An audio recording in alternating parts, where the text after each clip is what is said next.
Hello, আসসালামু আলাইকুম। আসসালামু আলাইকুম সবাই। আর আমার নাম আরিয়ান রহমান। আপনারা আপনাদের প্রিয় বন্ধু এসটিএসএফ এর আহ, আহ, সৈনিক আরেকজন আহ, সৈনিক আরেকজন আরেকজন ছাত্র ও শিক্ষক। আচ্ছা, বিসমিল্লাহির রহমানির রহিম। আমরা গত ক্লাসে পড়েছিলাম জাকাত। হ্যাঁ, পড়েছিলাম। জাকাত কি? ঠিক আছে, জাকাত দিলে কি লাভ হবে এইগুলো আমরা আলোচনা করেছিলাম। আজকে আলোচনা করব যে জাকাত ফরজ হওয়ার শর্ত কি। ঠিক আছে, হ্যাঁ, পড়বো আমরা। মানে সবাইকে কি জাকাত দিতে হবে? না, কাকে জাকাত দিতে হবে? তাদের একটা যাদের উপরে জাকাত ফরজ হবে। হ্যাঁ, আর খরচের শর্ত এগুলা আমরা পড়বো হ্যাঁ, আজকে। এটা পড়বো। জাকাত ফরজ হওয়ার শর্ত কয়টা বলো তো? 7টা। আটটা। কয়টা শর্ত? এখানে হচ্ছে 7টা। চারটা দফা। না, আরো দেখবো আমরা, নিচে আছে 7টা মানে শর্ত আছে।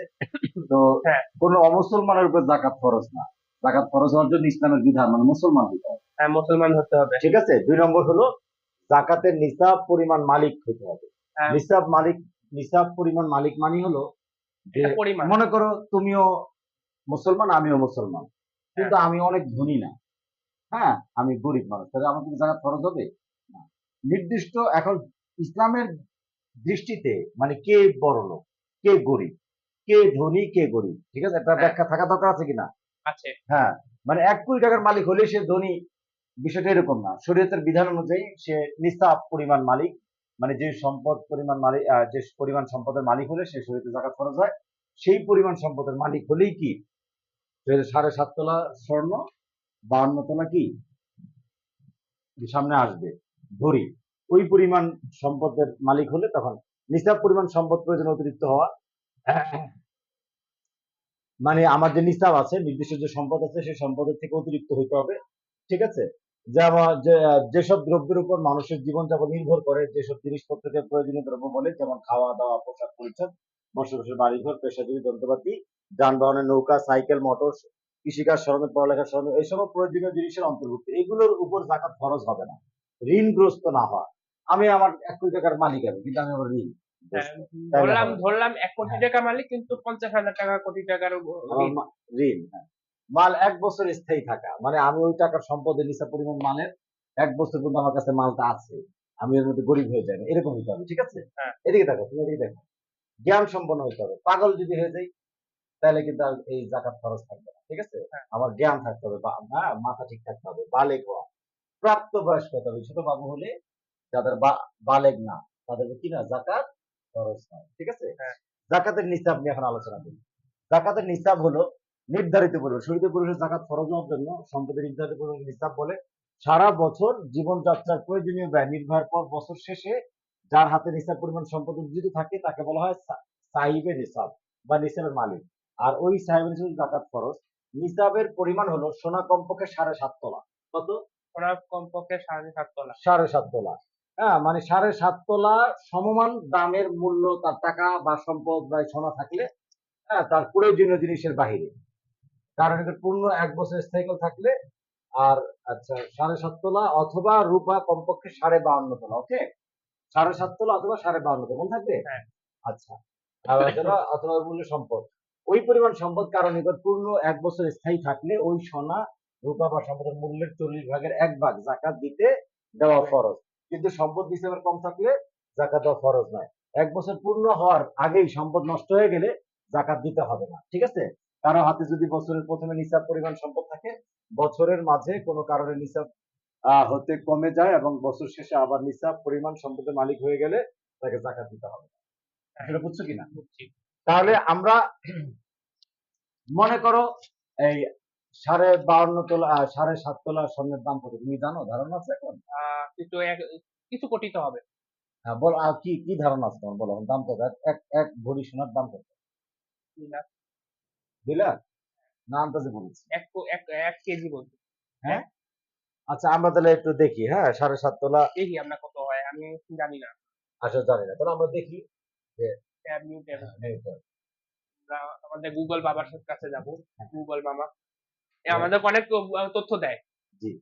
আচ্ছা, আমরা এখানে লিখি 7.5 তোলা। হ্যাঁ, 7.5। এর সাত। মধ্যে বাংলা ইংলিশ আছে। আচ্ছা, ইংলিশে দিই আমরা 7 পয়েন্ট কত 50। 50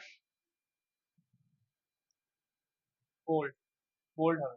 তোলা গোল্ড গোল্ড প্রাইস। 1 তোলার দাম এত। আচ্ছা, টুডে 1 তোলা গোল্ড প্রাইস ইন বাংলাদেশ 1,83,985। তাহলে কত হয় এবার? এটা আমরা 7 দিয়ে গুণ করতে হবে। while 10 তোলা is আচ্ছা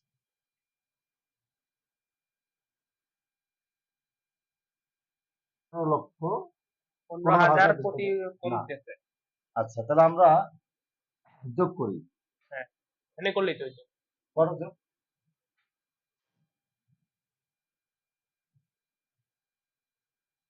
1,30,000 কত দেখছি আমরা? ক্যালকুলেটর এই যাই শেষ। Calculator। ক্যালকুলেটর এখানে কোন একটা অ্যাপ যাই, এখানে যাই।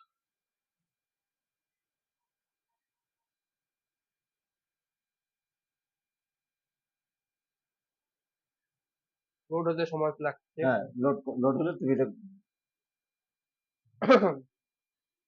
1,83,000 কত? 1,83,000 ধরলাম প্রায়। আচ্ছা 1,83,000 এটাই ধরি। গুণ গুণ 7.50 না? 7.50। 1,83,000 1,83,985 13,72,000 টাকা। প্রায়, মানে কাছাকাছি। 13,72,500। এর থেকে একটু বেশি হবে। না, কোথাও ভুল হচ্ছে নাকি আমাদের? আমরা কি 1 তোলা স্বর্ণের দাম 1,83,000 এত টাকা দাম? গোল্ড প্রাইস 1 তোলা 1,83,985। আচ্ছা, যা হোক, তো এখন এই পরিমাণ সম্পদের মালিক যদি আমরা মানে 1 বছর পর্যন্ত থাকি, কত বছর? 1 বছর। 1 বছর পর্যন্ত যদি আমরা থাকি, তখন আমরা আমাদের জাকাত কি হবে? জাকাত খরচ হবে। জাকাত খরচ হবে, ঠিক আছে? আচ্ছা, তো এখন আমরা ওই পরিমাণ টাকার জাকাতের উৎপন্ন শস্যের জাকাত, আচ্ছা এটা তাহলে বুঝতে পেরেছি, ঠিক আছে? জাকাতের নিসাব সোনার উপর 40 ভাগের 1 ভাগ আমাদের জাকাত দিতে হবে, কিন্তু সম্পদ নিসাবে কম থাকলে জাকাত দেওয়া লাগবে না। স্থিরতার ব্যবস্থা সোনার উপর অলংকার জীবন অবশ্যই মৌলিক বস্তু অন্তর্ভুক্ত নয়। কাজেই আমাদের মা বোনদের যে অলংকার আছে এটা মৌলিক, এটার মধ্যে জাকাত আসবে। পরিমাণ হলে তাকে জাকাত দিতে হবে। হ্যাঁ, সোনার উপর ব্যতীত অন্য কোনো ধাতু তামা এগুলার উপরে জাকাত দিতে হবে না। তবে ব্যবসায়ী সামগ্রী হলে জাকাত দিতে হবে। এর জন্য শর্ত হচ্ছে এসব সামগ্রী 1 বছর ধরে থাকতে হবে তার কাছে। যদি কেউ ক্ষেত খামার করে, ধান গম জব ইত্যাদি করে, সেচ প্রদান ছাড়া বৃষ্টির পানিতে জন্ম উৎপত্তি সব ফসলের 10 ভাগের 1 ভাগ জাকাত আদায় করতে হবে। একে উসর বলা হয়। উসর কাকে বলে বলতো? ধান, গম এগুলা। না না, মানে একটা হলো স্বর্ণের উপর হিসাব করে জাকাত দেই। হ্যাঁ। এখন একজন মানুষের স্বর্ণ নাই, তার বিশাল ক্ষেত আছে। হ্যাঁ, ক্ষেতের হিসাবে। হ্যাঁ, তাহলে এই যে উৎপন্ন শস্য, এটাকে বলে কি? উৎপন্ন শস্য। উৎপন্ন শস্য। তাহলে এই উৎপন্ন যে শস্য আমার হচ্ছে, অনেক শাক হচ্ছে, অনেক সবজি হচ্ছে, তো এগুলোর উপর আমি কত ভাগ দিব? 40 ভাগের 1 ভাগ? না, 10 ভাগের 1 ভাগ। 10 ভাগে, কারণ তবে এগুলা বেশি। হ্যাঁ, তবে এটা শর্ত আছে। শর্ত হলো যে মানে নিজে পানি দিয়ে এটাকে বড় করে না, বরং আল্লাহ প্রাকৃতিক ভাবে পানি পড়ে অটোমেটিক। বুঝতে পারছো? হ্যাঁ। ওই সমস্ত ফসলের 10 ভাগের 1 ভাগ দিতে হবে। এটাকে উসর বলে। এটাকে কি বলে? উসর, মানে এটা জাকাতের মধ্যে একটা আরেকটা প্রকার। আরেকটা প্রকার। হ্যাঁ, এই যে বুঝতে পেরেছো। তাহলে এখন যদি বলে যে এরপর জাকাত আমরা কি উসর কি, তুমি বলতে পারবা? হ্যাঁ, হ্যাঁ? পারবো। আচ্ছা। এরপরে জাকাতের মাসারিফ। এটা আমাদের পার্ট 3। পার্ট 3, হ্যাঁ। জাকাতের মাসারিফ মানে হলো আমরা যে জাকাত কার উপর ফরজ জানছি। ফরজ হওয়ার জন্য কি কি শর্ত আমরা জেনেছি? 7টা ফরজ। কয়টা ফরজ? 7টা খরচ। 7টা ফরজ। 7টার শর্ত পাওয়া গেলে ফরজ হবে। আচ্ছা। এখন আমরা শিখবো যে জাকাত কাকে কাকে দেওয়া যাবে। জাকাতের মাসারিফ হলো 8টা। কয়টা? 8টা। 8টা। 8 রকমের লোকদেরকে আমরা জাকাত দিতে পারবো। মাসারিফ এর অর্থ হলো ব্যয় করার খাত, শরীয়তের পরিভাষায়। প্রতিটা শব্দের একটা শাব্দিক অর্থ আছে, একটা পারিভাষিক অর্থ আছে। শাব্দিক অর্থ মানে কি? শব্দগত। আর পারিভাষিক মানে শরীয়ত তাকে কি বলে। হ্যাঁ। তাহলে ইসলামিক পরিভাষার বিধান অনুযায়ী যাদেরকে জাকাত দেওয়া যায় তাদেরকে জাকাতের মাসারিফ বলা হয়। বলো তো মাসারিফ মানে কি? ব্যয়ের খাত। বলো জাকাত মানে কি?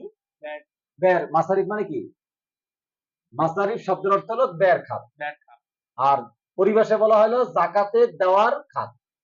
পরিভাষায় কি বলা হয়? জাকাত যাদেরকে দেওয়া যাবে সেই জাকাত দেওয়ার খাত। ওকে, জাকাতের মাসারিফ অর্থ কোন কোন খাতে জাকাতের অর্থ ব্যয় করা যাবে তা আল্লাহ স্বয়ং নির্ধারণ করে দিয়েছে। কোরআন মাজিদে বলা হয়েছে জাকাত কেবল নিঃস্ব, অভাবগ্রস্ত, তৎসংশ্লিষ্ট কর্মচারীদের জন্য, যাদের চিত্ত আকর্ষণ করা হয় তাদের জন্য, দাস মুক্তির জন্য, ঋণ ভাড়া ক্রান্তদের জন্য, আল্লাহর পথে মুসাফিরের জন্য, ইয়া আল্লাহর বিধান। সূরা তাওবা 60। জাকাতের মাসারিফ 8টি। ঠিক আছে, অভাবগ্রস্ত ফকির যারা, জাকাতের সম্বলহীন মিসকিন, আরো গরিব যারা, জাকাতের জন্য নিয়োজিত যারা কাজ করে, তাদের জন্য মন জয় করার উদ্দেশ্যে অন্য অমুসলমানদেরকে যে তাকে আমি দিন ইসলামের ভালোবাসা তৈরি হবে। মুক্তিকামী দাসী, কোন দাসীকে দিলে মুক্ত হয়ে যাবে। ঋণগ্রস্ত ব্যক্তি, আল্লাহর পথে মুসাফির বা মুজাহিদ, হ্যাঁ, যারা আল্লাহ অসহায় পথিক, এদের কাছে আমরা দিতে পারবো।